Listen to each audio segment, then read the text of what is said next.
মাসুদ কামাল এবং আমার সাথে আরো যুক্ত আছেন এবি পার্টির যুগ্ম সদস্য সচিব ব্যারিস্টার ফুয়াদ। ব্যারিস্টার আসাদুজ্জামান ফুয়াদ এবং মাসুদ কামাল, আপনাদের দুজনকেই স্বাগত জানাচ্ছি আজকের রাজনীতির এপিটোপিটে। অনেক ঘটনা, আজকেও ঘটনাবহুল। জাতীয় ঐক্যের ডাকে, ডক্টর ইউনূসের ডাকে রাজনৈতিক দলগুলো গেছেন, কথা বলেছেন এবং একটা জাতীয় ঐক্য প্রতিষ্ঠিত হয়েছে, সেরকম বার্তা আমরা পাচ্ছি। এই বিষয়টিতে নিশ্চয়ই কথা বলবো। বিশেষ করে ব্যারিস্টার ফুয়াদ, আপনার কাছ থেকে জানতেই চাইবো, কিন্তু আমি শুরু করতে চাই আসলে ভারত যেই ইস্যুটা, ভারতের সাথে যে ইস্যুটা চলছে, ভারতের গণমাধ্যমে একের পর এক গুজব, অপপ্রচার, অতিপ্রচার চলছে। ভারতের সরকার, রাষ্ট্র, তারা নানান রকম বিবৃতি, বক্তব্য দিচ্ছে। ভারতের লোকসভায় আলোচনা হচ্ছে, নেতারা কথা বলছেন, মানে অনেক কিছু হচ্ছে।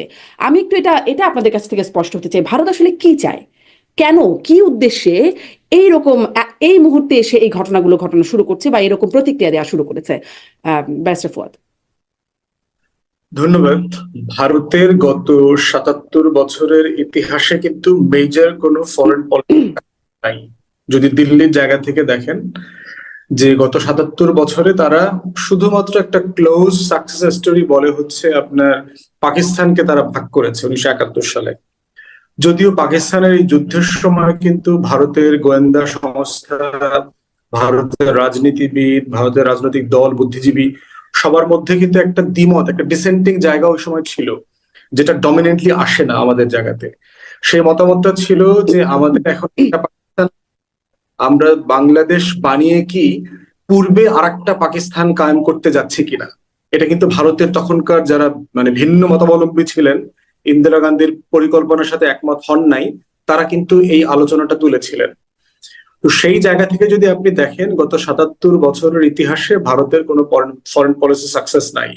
সব দিকে তাকান, চায়না বলেন, পাকিস্তান বলেন, আফগানিস্তান বলেন, নেপাল বলেন, ভুটান বলেন, মালদ্বীপ, শ্রীলঙ্কা, বাংলাদেশ, প্রত্যেকটা রাষ্ট্রের সাথে ভারতের সম্পর্ক হচ্ছে হস্টাইল। এখন প্রশ্ন হচ্ছে যে বাংলাদেশ, পাকিস্তান না হয় মুসলিম রাষ্ট্র, মুসলিম মেজরিটি রাষ্ট্র, সেক্ষেত্রে তাদের সাথে একটা বিদ্বেষ থাকতে পারে। তাহলে নেপালের সাথে সম্পর্কটা হিন্দু রাষ্ট্র, যেটা অফিসিয়ালি বহু বছর একমাত্র হিন্দু রাষ্ট্র হিসেবে পরিচিত ছিল। শ্রীলঙ্কার সাথে কেন সমস্যা? তাহলে শ্রীলঙ্কা তো মুসলমান রাষ্ট্র না। ভুটানের সাথে কেন সমস্যা? তাহলে একটা মহল্লাতে যখন আপনার সকল প্রতিবেশীর সাথে আপনার সম্পর্কটা খারাপ থাকবে, তখন বুঝতে হবে যে ওই প্রতিবেশীদের এটা সমস্যা না, সমস্যাটা আসলে আপনার। কিন্তু সমস্যা হচ্ছে বিগ বুলিস টাইপের যারা থাকে, বিগ ব্রাদার অ্যাটিটিউড যারা থাকে, তাদের ভিতরে দেখবেন যে তারা একটা স্টেট অফ ডিনায়ালের মধ্যে বসবাস করে। দেখবেন যে হাসিনার যতগুলো ফোন কনভারসেশন লিক হয়েছে, সে কিন্তু কখনো ফিল করে নাই যে আমি আসলে কোনো ভুল করেছি, গত ১৬ বছরে আমার কোনো ভুল আছে। সে এইটা প্রত্যেকটা ফ্যাসিস্ট রাষ্ট্র এবং ব্যক্তি দলের একটা ক্যারেক্টারিস্টিক্স, যে I was right and the nation was wrong. তো সেই জায়গাতে ইন্ডিয়ার একমাত্র ভ্যাসেল স্টেট ছিল, যেটা আপনি বলতে পারেন যে আমার বাড়ির পাশের বাঁধা নৌকা, সেই ভ্যাসেল স্টেটটা ছিল বাংলাদেশ। এবং এটা সাডেনলি তার এই দুর্গটা, এখন সে বোধ করছে যে গত ৭৭ বছরের আমার প্রত্যেকটা ঘাট, মাঠ, দুর্গ যা ছিল সবকিছু আমার হাতের চ্যুত হয়ে গেছে। তো সেক্ষেত্রে তার একটা ফ্রাস্ট্রেশন, তার ফিয়ার, তার ডিপ্রেশন, ফরেন পলিসি ডিজাস্টার সবকিছু তাকে একাকার করে ফেলেছে। এর সাথে একটা জিনিস ফিয়ার ফ্যাক্টর তার যোগ হয়েছে, সেটা হচ্ছে তার সিকিউরিটি সিচুয়েশন। তার আপনার সেভেন সিস্টার্স এর সিকিউরিটির ব্যাপারে সে বোধ করছো যে যেহেতু আওয়ামী লীগ এতদিন এখানে ক্ষমতায় ছিল, এটার অ্যাবসোলিউট নিয়ন্ত্রণ, কন্ট্রোল, অ্যাক্সেস সবকিছু সে করতে পেরেছে। তো যেটা সে বোধ করছে যে এখন বাংলাদেশ সরকার এই গণ অভ্যুত্থান পরবর্তী বাস্তবতায় তার সেভেন সিস্টার্স সিকিউরিটি আছে, নিরাপত্তা আছে, এটা সেইভাবে হয়তো তারা মেনটেন করবে না। থার্ড হচ্ছে যে বাংলাদেশকে দিয়ে বে অফ বেঙ্গলে, চায়নার কন্টেনমেন্ট পলিসিতে কিন্তু সে আমেরিকার সাথে জোটবদ্ধ ছিল। যদিও সে আইপিএস এর সাথে লুজলি কানেক্টেড, তার কিন্তু নিজস্ব বে অফ বেঙ্গল ফোরাম আছে আলাদা, যেটা বেল্ট অ্যান্ড রোড ইনিশিয়েটিভ এর কাউন্টারে করা হয়েছে। তো এটার মধ্য দিয়ে তারা বোধ করছে যে এখানে চায়নার ফুটহোল্ড আগের থেকে অনেক বেশি বেড়ে যাবে এবং চায়না সরাসরি বাংলাদেশের ভিতর থেকে আপনার আমাদের বঙ্গোপসাগরে অ্যাক্সেস করতে পারবে এবং বার্মাতে, রাখাইন অঞ্চলে চায়নার যে ইনফ্লুয়েন্স আছে এটা আরো বাড়বে। তো তো এই যে জিওপলিটিক্স এর বাস্তবতাগুলো আছে, এই বাস্তবতা নিয়ে ভারত যথেষ্ট শঙ্কিত, হতাশ, এবং সে বুঝে উঠতে পারছে না আসলে কি করবে। এবং এই প্রত্যেকটা ঘটনার পিছনে অজুহাত হিসাবে সে ব্যবহার করছে মাইনরিটি ট্রাম্প কার্ড। সংখ্যালঘুদের জীবন নিয়ে কিন্তু সে মোটেই চিন্তিত না। সংখ্যালঘুদের নিরাপত্তা, সংখ্যালঘুদের জীবন সম্পদ, এগুলোর কোনো কিছু নিয়ে ভারত সরকার ন্যূনতম চিন্তিত না। কারণ সে সংখ্যালঘুদের বিশ্বাসই করে না। সে বিশ্বাস করে অখণ্ড ভারতে, যে ভারত মাতার একটা রাম রাজ্য হবে, যে রাজ্যের জন্য তারা কাজ করে যাচ্ছে। ততএব সংখ্যালঘু হচ্ছে এখানে তার একটা ট্রাম্প কার্ড, এবং এই ট্রাম্প কার্ডকে ইউজ করা, অ্যাবিউজ করা, মিসইউজ করা সে গত আওয়ামী লীগকে দিয়ে গত 16 বছর এবং তার আগের সময়গুলোতে এটা করেছে।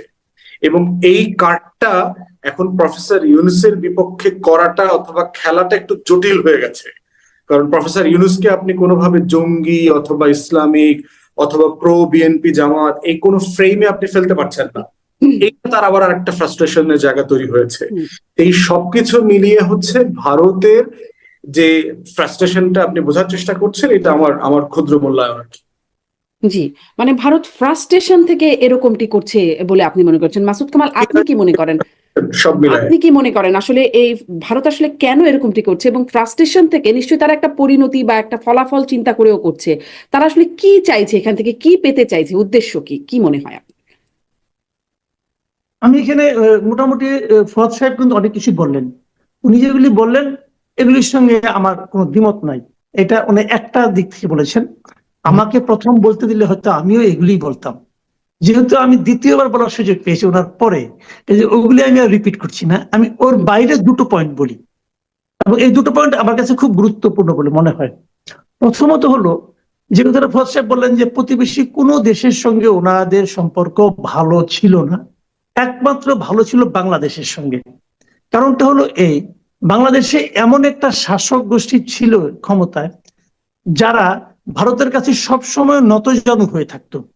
ভারত যা চাইতো তার চেয়েও বেশি দিয়ে দিত, এরকম একটা অনুগত সরকার তাদের ছিল। এখন সেই অনুগত প্রতিবেশীটা হঠাৎ করে দেশ ছাড়া হয়ে গেছে। সে আনুগত্য নতুন সরকারের কাছ থেকে সে পাচ্ছে না। দীর্ঘদিনের পাওয়ার যে অভিজ্ঞতা, দীর্ঘদিনের পাওয়ার যে আরাম বোধ, সেই আরাম বোধ থেকে হঠাৎ করে তারা বঞ্চিত হয়ে গেছে। এটা তাদের কাছে ভালো লাগছে না। তারা প্রাণপণে চাইছে সেই জিনিসটা যদি আবার পাওয়া যেত। যদি ডক্টর ইউনূস কালকে বলে, আমি একটা এক্সাম্পল দিতে পারি, উনি যদি কালকে বলেন যে তিস্তা প্রকল্প আমরা ভারতকে দিয়ে করাবো, আপনি দেখবেন সিচুয়েশন চেঞ্জ হয়ে গেছে। জাস্ট আমি একটা এক্সাম্পল দিলাম আর কি। তো এই জন্য হলো কি জিনিসটা, সেই অনুগত সরকারের অনুপস্থিতিটা তাদেরকে খুব বেদনা আক্রান্ত করছে। এটা হলো একটা কারণ, যে কারণে ওখানে বসে বসে একজনকে বসিয়ে রেখেছেন। ওনারা এখনো বোধহয় কল্পনা করেন, ভাবেন, আমি জানি না কেন ভাবেন, যে হয়তো আবার শেখ হাসিনাকে এখানে পুনঃস্থাপিত করা যেতেও পারে। বাট বাংলাদেশের বাস্তবতা সম্পর্কে কোনো ধারণা থাকলে এই কথা কেউ ভাবতো না। আমি একটা সিম্পল কথা বলি, বাংলাদেশের মাটিতে আজকে থেকে 10 বছর 15 বছর পরে হয়তো আওয়ামী লীগ আসবে, কিন্তু নিশ্চিত থাকেন শেখ হাসিনা আসবে না, শেখ পরিবারের কেউ আসবে না। শেখ পরিবারের মানুষকে এই দেশের মানুষ স্থায়ীভাবে ত্যাগ করেছে। এটা হলো আমার বিবেচনা, ভুলও হতে পারে, বাট আমি এভাবে ভাবি। দ্বিতীয় যে পয়েন্টটা, ওটা হলো ভারতের অভ্যন্তরীণ একটা বড় রাজনীতি। সেই রাজনীতিটা হলো বিজেপির রাজনীতি। দেখেন, বিজেপি এর আগের যে লোকসভা নির্বাচন ছিল, সেই লোকসভা নির্বাচনে কলকাতা থেকে 18টা আসন পেয়েছিল আউট অফ 42, এবং তারা ভেবেছিল এই বিশাল অর্জন তারা হয়তো বিধানসভা নির্বাচনে আরো ভালো করবে, এমনকি তারা সরকার গঠন করবে। কিন্তু বিধানসভা নির্বাচনে তারা 100 পার হতে পারেনি। তার মানে মমতা বন্দ্যোপাধ্যায় আবার ক্ষমতায় এসেছে। এখন আগামীতে 2026 সালে পশ্চিমবঙ্গে কিন্তু আবার বিধানসভা নির্বাচন আসছে, ঘনিয়ে আসছে। পশ্চিমবঙ্গে বিজেপি পা রাখতে পারছে না, জিততে পারছে না। কেন পাচ্ছে না? হিসাবটা খুব সিম্পল হিসাব। হিসাবটা হলো, পশ্চিমবঙ্গে 28% আছে মুসলিম ভোট। এই ভোটটা একসময় ছিল বাম ফ্রন্টের একদম সিকিউর ভোট ছিল। পরে সেই ভোটটা আবার একত্রিত ভাবে সেটা চলে গেছে তৃণমূলের কাছে। যদি 28% বাদ দেন, আর থাকে 72%। বিজেপি সব জায়গায় এই কাজটাই করে। বিভিন্ন জায়গাতে যেখানে মুসলিম ভোট আছে, সব জায়গাতে এত নাই, কোনো কোনো জায়গায় 14%, কোথাও 15% মুসলিম ভোট আছে, তারা ওইটাকে বাদ দিয়েই হিসাব করে, ওটা বাদ দিয়ে বাকি ভোটের থেকে তারা ম্যাক্সিমাম ভোটটা পেয়ে তারা ক্ষমতায় চলে আসে। বিজেপির এটাই হিসাব, তারা হিন্দুত্ববাদী রাজনীতি করে।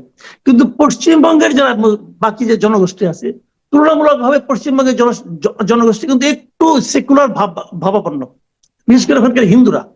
এখন যে কারণে ওই যে বাকি যে 72% ভোট আমি বলছি, যে হিন্দু ভোট, সেই ভোটের থেকে ওদের আশা ছিল 40% ভোট পেলেই তারা নির্বাচিত হবে, কিন্তু তারা সেই ভোটটা পায় না। ওই ভোটটা সমান 3 ভাগ হয়ে যায়, 1 ভাগ যায় বিজেপির দিকে, 1 ভাগ যায় তৃণমূলের দিকে, আরেক ভাগ আগে যেত বামফ্রন্ট এবং কংগ্রেস, এবং এখন ওই বামফ্রন্ট কংগ্রেসের মধ্যে ভাগাভাগি হয়ে থাকে, এই 3টা ভাগ হয়ে যায়, যে কারণে বিজেপি পশ্চিমবঙ্গের সুবিধা করতে পারতো না।